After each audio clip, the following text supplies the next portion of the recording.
رسول الله صلی الله علیه وسلم د کډو قیامت میانه و خو چې کله به د هر څومره جګ سړي سره روان و د رسول الله صلی الله علیه وسلم سر به باندې ولړ ولی الله رب الجلال دته دوه رفعات ورکړي وه یو رفعت معنوي ورکړی و چې خپل نبي راستولی و دنیا ته بل رفعت جسماني ورکړی و چې دا د الله رب الجلال غیرت دا نه برداشت شوی چې یو څوک چې د رسول الله صلی الله علیه وسلم سره روان وي هغه د هغه سر د رسول الله صلی الله علیه وسلم تر سره کوي د رسول الله صلی الله علیه وسلم نه کته سړی و چې هر څومره جګ سړي سره به روان وای رسول الله صلی الله علیه وسلم باندې ولاړ دارنګ رسول الله صلی الله علیه وسلم ډیر قرار تک کوي خو چې هر څومره چابک سړی به ورسره وای رسول الله صلی الله علیه وسلم تر نه مخ دا د الله رب الجلال حبیب دی دا هغه کس دی چې الله رب الجلال موږ ته په ستر نعمت تعبیر کړی دی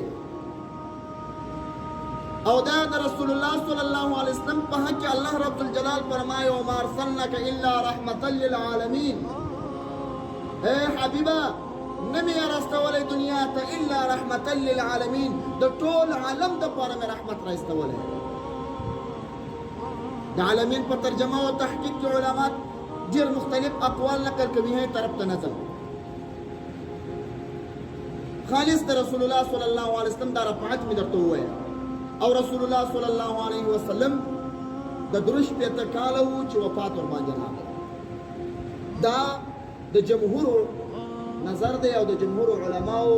تقریبا ډیر علما پر دې تر عمر هم دروش پیته کاله په بعضی روایاتو کې به تاسو ته ان شاء الله العزیز علما په دې روایاتو پوهیږي علماو ته به دا روایت تیر شوی لکه زموږ استاد امیر المؤمنین حضرت علی کرم الله وجهه چې دا رسول الله صلی الله علیه وسلم څلرم یار دی دا هم چې یو حساب کړی دی رسول الله صلی الله علیه وسلم عمر شپېته کاله خو اتفاقي قول دا دی چې رسول الله صلی الله علیه وسلم عمر درې شپېته کاله دا درې کاله ولې صحابه پکې اختلاف لري درې کاله په دې خاطر اختلاف لري چې دوی کله رسول الله صلی الله علیه وسلم عمر تر 40 کاله پر حساب کې بیا چې دی په 40 کلنۍ باندې په رسالت باندې مبعوث او جبريل علیه السلام ورته آیاتونه راوړه د دغه ځای څخه بیا د عمر شماري 60 کاله شماري او هغه کسانان چې درش پیته کاله عمر شماري هغه بیا دا وجه وایي چې کله رسول الله صلی الله علیه وسلم اول خپل وحی رالی نو پر رسول الله صلی الله علیه وسلم باندې دا وحی ډیر شدت راوستی د رسول الله صلی الله علیه وسلم دا د ملا دا غټ اډوکې مشورې دي د الله رب الجلال کلام دی درون کلام دی په یو ذات او رحمت پکې و رسول الله صلی الله علیه وسلم باندې اول خپل وحی ډیر زور راوستی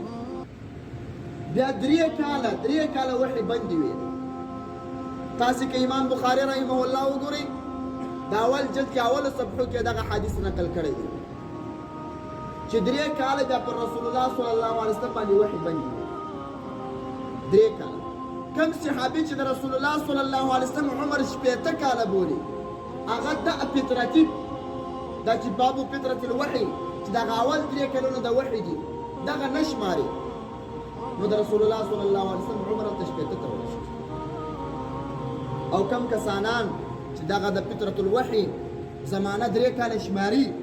نو د رسول الله صلی الله علیه وسلم عمر درې شپېته کاله ته ورسېد معزز مسلمانانو د رسول الله صلی الله علیه وسلم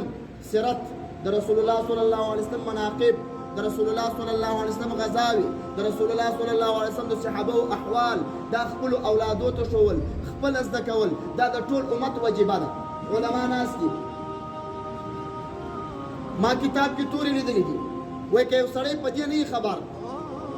چې رسول الله صلی الله علیه وسلم دا نور دی که بشر او رسول الله صلی الله علیه وسلم انسان دی که پیری رسول الله صلی الله علیه وسلم ملک ده که انسان چې د یو چا د خپل نبی دومره معلومات نه وي دا سړی کافر کړي ستا نبی دی ته باید معلومات ولرې چې رسول الله صلی الله علیه وسلم دا بشر دی د نور ډک بشر دی د فیض ډک بشر دی، هغه بشر دی چې د خپل په حق کې وایي انا سید ولد آدم، زه د بابا آدم علیه السلام د ټول اولادې بهتر یم. دا باید سړي ته معلومات وي. دا معلومات څنګه کیږي؟ دا داسې کیږي چې د رسول الله صلی الله علیه وسلم په نامه مې خپل جوړ کړي، د رسول الله صلی الله علیه وسلم په نامه مجلس جوړ کړي، نور دې هیڅ په وسه نه ده. د خپل کلي امام ته ووایه چې راسه زما اولادو ته د محمد مصطفی صلی الله علیه وسلم تاریخ بیان کړه، د رسول الله صلی الله علیه وسلم مزاج ورته بیان کړه، د رسول الله صلی الله علیه وسلم اخلاق ورته بیان کړه، او د رسول الله صلی الله علیه وسلم عقیده ورته بیان کړه. دا باید هر مسلمان ته معلوم وي.